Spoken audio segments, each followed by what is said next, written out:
You alright guys, it's Ken from Miniature Wargaming Warriors, and today we're going to be looking at a time lapse of the Matilda 2 tank. It's a first for the channel. It's not a very long video, it's only about 6-7 minutes long, but it took me about 5 hours to film. So this is a first, like I said, for the channel. We're going to see how it goes, see what happens, see if you guys enjoy it. If you do, make sure to put something in the comments below. And yeah, see you at the end, guys. Right, so I decided to take the long way around and spray it off green than what I wanted it. And then use like Angel Green from the Army Painter or Caliban Green. Get this decent base coat on the tank. You can see. You can just spray it with Angel Green spray primer from Army Painter to get that same colour. I just didn't have any. So first thing I was doing is painting the tracks, and I was painting it up with a Baden Black from Games Workshop with my new dropper bottles. Paint was already thinned straight out of the bottle because I'd thinned them all down, so it was fantastic. Can use obviously just any sort of black paint, it doesn't really matter. Now you can see that I'm going in with a dry brush of Army Green from the Army Painter range. I do really like this green colour. It does suit it really well. Just giving it a heavy dry brush all over, just picking up all the raised edges. But I'm also applying a bit of pressure over the actual flat surfaces as well, because I want to give the impression of paint chipping and stuff. I was being really mindful because I didn't want to apply too much pressure to leave too many blobs of paint everywhere. I wanted to give it a chipping effect. Did it on the turret and stuff as well. I'm just about to apply my first green wash, 50-50 mix of the wash. It's Estonian Camo shade, and that's going all over the wash. That's a nice green wash. I'll give that about an hour to dry before I move on to the next part, which will be coming up very shortly, the decals. So yeah, the decals. I've cut out the decals for the British Expeditionary Force. So there's 4 white squares. I've got the model number. I had a real struggle with getting certain bits and bobs on there. It was really frustrating. As you can tell, it just drove me insane.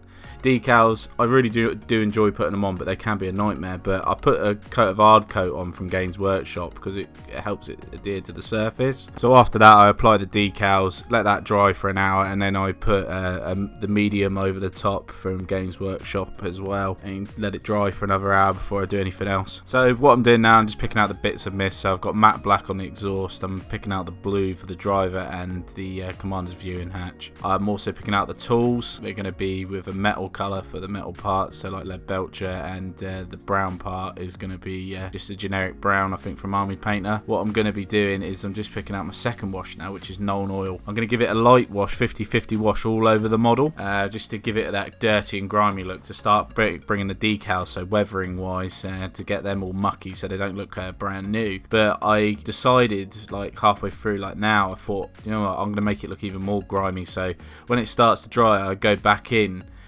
with a second wash of Known Oil. So yeah, I start picking out all the rivets, and then after I've done all the rivets, I start going into like the heavily recessed areas, and I apply a straight wash of Known Oil where I want it to be really grimy, and I leave that a good hour and a half to dry. So while that's doing that, I'm going to just work on drilling out the barrel. I've done this because I think it looks really cool and adds realism to the model. Right, so now that's all dry, it's time to do the mud effects. So I've got a light brown from Army Painter, I think it's fur brown, and this is just to simulate wet mud.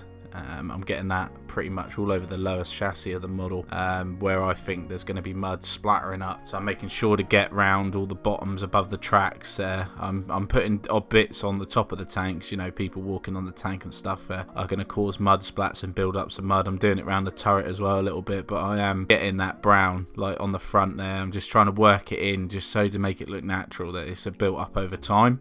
This is my favourite part now, the weathering aspect. I'm just like got a bit of sponge and I'm dipping some lead belcher in on little places where I want metal to be exposed. It's a really cool technique, but this bit I really enjoy, and that's making up my own like weathering powder, as you would call it, I think. So how I make it up, I use like a dark brown mixed in with some ballast. This is brown ballast, and I get it into like all the tracks, so like all the wheels, the road wheels, get it all clogged in there, just to give a simulation of build up over time, like you do with a car, for example. Underneath the wheel arches, you get a build up of mud, so that's what I'm trying to simulate here, that it's gone for a muddy field, and it's more of a fighting tank, so it hasn't had time to go back and get cleaned up, washed up and everything like that. But I really do enjoy doing this, because once it's dry it looks absolutely fantastic. And yeah, we are coming towards the end of the video. I'll show you some pickies now I've taken of the model, and yeah. And here's the finished product. I am really happy with it. It will go really well with the British Expeditionary Force. I could probably work it into late war somehow, or mid-war somehow, but because why not?